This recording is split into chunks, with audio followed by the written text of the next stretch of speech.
네, 다음으로는 간략하게 이 수학이라고 하는 이제 학문적인 흐름에 대해서 잠시 설명을 좀 드리도록 하겠습니다. 우선 이 아까 앞서 이 물리적 우주에서 이제 설명을 했었던 것처럼 이 기원전 그 500년 전 이전까지는 주로 이제 산술적인 것, 이게 개수가 몇 개이다, 그리고 형태가 무엇이다, 그리고 더했을 때 몇 개가 된다, 빼었을 때 몇 개가 된다, 이런처럼 그 대수적인 산술에 관계된 것이 이제 수학의 전부였다라고 이제 생각을 해보면, 이 수학에 대한 그 여러 가지 학문적인 접근을 위해서 약 그 발전을 하게 되었었겠죠. 그래서 가장 대표적인 그 학문으로서 이제 기하학이라고 하는 게 이제 발전을 하게 됩니다. 이 기하학은 여기에 빨간색으로 표시했던 것처럼 이 수학이 바로 이 기하학을 통해서 심미적이면서 그리고 종교적인 요소를 갖는 직접 탐구의 그 영역이다라고 이렇게 이 수학을 표현을 합니다. 그래서 이 수학은 과학이나 이런 것이 아니라 어떤 종교적인 색깔을 많이 띠고 있고 어떤 의미를 갖고 있는 어떤 그런 직접 탐구 도구이다라고 이렇게 생각을 했었었죠. 자, 그런데 보는 것처럼 17세기 이후에 이 그 수학의 틀을 잡은 사람이 바로 대표적인 그 과학자가 바로 뉴턴과 라이프니츠입니다. 뉴턴은 이제 미분과 관련된 부분을 이제 처음 도입을 한 과학자가 되겠고요. 라이프니츠는 이제 적분을 이제 처음 도입한 과학자가 되겠습니다. 그래서 우리가 사용하고 있는 이 미분 방정식의 디퍼런셜 D라든지, 그다음에 우리 수학적인 편미분으로서 라운드라고 하는 표현을 쓰기도 합니다. 그리고 적분으로서는 여러분들이 사용했었던 인테그랄이라든지 시그마라든지 이러한 여러 가지 형태들을 새로 만들어내면서 17세기 때 수학이 또 다른 기류에 쓰게 된 것이죠.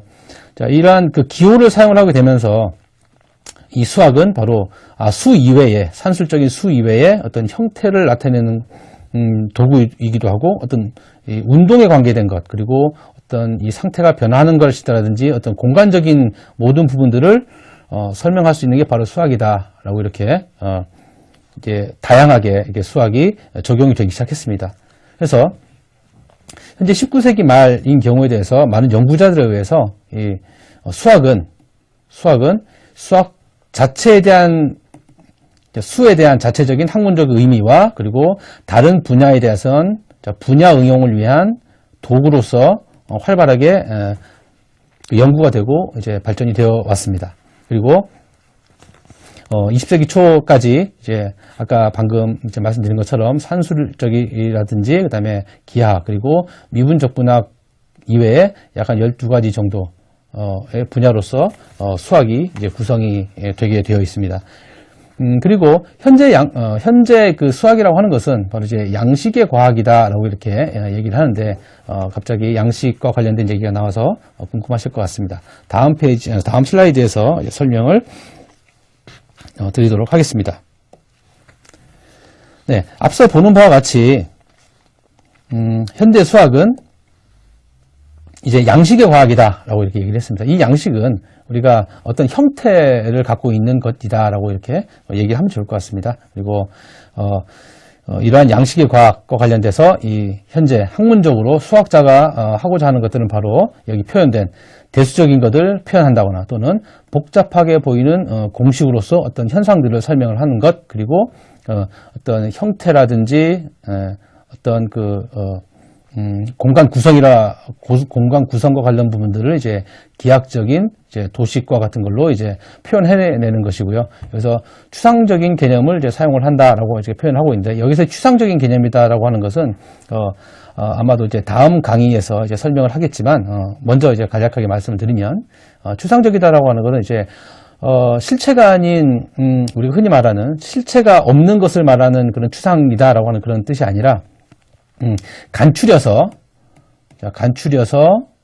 이제 표현하는 것을 이제 말합니다. 그래서 간추려서 표현하는 것을 이제 추상이다라고 이렇게 얘기를 하는데요. 이 양식은 어떤 현상들을 또는 형태들을 그리고 모양들을 수학적인 개념을 갖고 이제 하나씩 사용해 나가는 이제 과학이 바로 수학이다라고 이렇게 얘기를 하고 있습니다. 이런 것처럼 이제 양식의 과학은 굳이 구분을 해서 몇 가지로 표현을 해보면 다음과 같습니다. 우선 아까 얘기했던 것처럼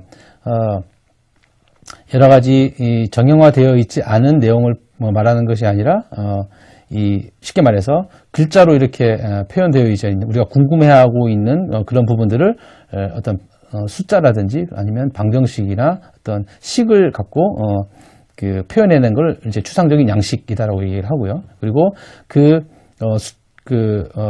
문제들을 이제 수치적으로 그 표현해낸 이제 수치적인 양식, 그리고 방금 설명했었던 그 형태라든지 운동과 같은 부분들을 이제 설명하기 위한 그 표현 방법이 바로 이제 양식이다라고 이렇게 전체적으로 설명을 할 수가 있겠고, 그래서 양식의 과학이 바로 현대의 수학의 범주다라고 이렇게 이해를 해주면 될 것 같습니다. 그래서 그 형태가 없는 또는 자연 현상들이나 이런 부분들을 이제 그 도식이라든지, 그다음에 표라든지 또는 그래프라든지, 그다음에 방정식, 뭐 행렬, 뭐 이런 여러 가지 등을 갖고 양식화하는, 양식화해 나가서 문제를 해결하는, 문제를 해결하고, 그다음에 이 문제 해결을 통해서 답을 얻어내, 답을 구하고 그 답을 갖고 또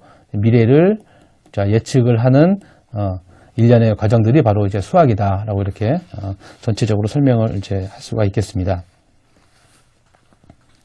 그리고 결론적으로 이제 말씀을 드리면 양식의 과학인 수학이라고 하는 것은 아까 이제 물리적 우주라고 이제 표현했었던 우리가 살고 있는 물리적이고 또는 이제 관심이 있는 게 이제 생명체라면 생물학적이고, 그리고 인간이나 또는 인간 간의 관계라든지 이런 것과 관련돼서 사회학적인 세계하고, 그리고 눈에 보이지 않는 마음이라든지 생각의 내적인 세계를 모두 관찰할 수 있는 그리고 이 관찰하는 방법을 이제 형태가 이제 양식으로서 이 방법을 이제 하는 도구가 바로 이제 양식이다라고 하는 그런 도구를 가지고 이 해석해 나가고, 아까 얘기했던 것처럼 문제를 해결하고 이제 답을 찾고 예측하는 과정이 이제 수학이다라고 이렇게 이해를 하면 좋을 것 같습니다.